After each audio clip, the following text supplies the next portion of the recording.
Your first camping trip doesn't fail in the wild. No, it fails at home when you overpack, overthink, choose the wrong gear, and try to do too much. So if you're planning your first camping trip, here's how to do it the smart way and actually enjoy it.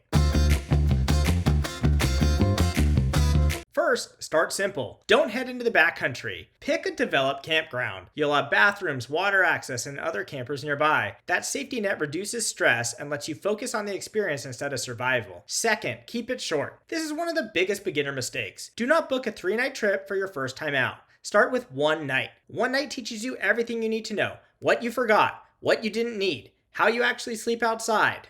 Though likely you won't sleep great the first time, and whether you love it or hate it. If it's amazing, you can always stay longer the next time or extend it if you want. If something goes wrong, you're heading home in the morning regardless. Third, pay attention to the season and the weather. Camping in July is very different from camping in October, so be sure to check the forecast the week you're leaving, the day before you leave, and again the morning of. Look at overnight lows. This matters more than daytime highs. Look at how windy it might be and if there's a chance of rain. And be sure to pack for rain even if it's not predicted. And if temperatures are dropping below 50 degrees at night, your sleeping setup needs to match. So that leads us to the fourth step. Choosing the right sleeping bag and pad. If you're cold, you won't sleep. If you don't sleep, you won't enjoy camping. So a good rule of thumb is this. Choose a sleeping bag rated at least 20 to 30 degrees lower than the expected overnight temperature. If it's going to be 45 degrees overnight, bring a 10 or 15 degree sleeping bag. Also, don't forget insulation underneath you. A sleeping pad matters just as much as the sleeping bag.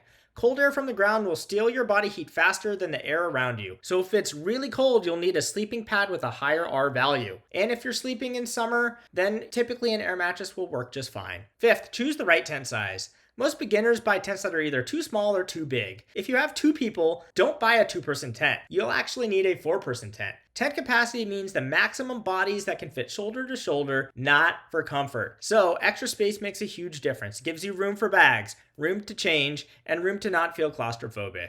Sixth, don't overpack. You only need 4 core things: a reliable tent, a warm sleeping setup, weather-appropriate clothing, and simple food and enough water. Everything else is just comfort. And if you want to make it easy, download our free camping checklist at Wilderness Times. It breaks down exactly what to bring without overwhelming you. It's what I use every camping trip to make sure I'm prepared. And here's the part people forget. Camping isn't about surviving outdoors. It's about slowing down. The morning air feels different, food cooked over a campfire tastes better, and for the first time in a while, everything gets quiet.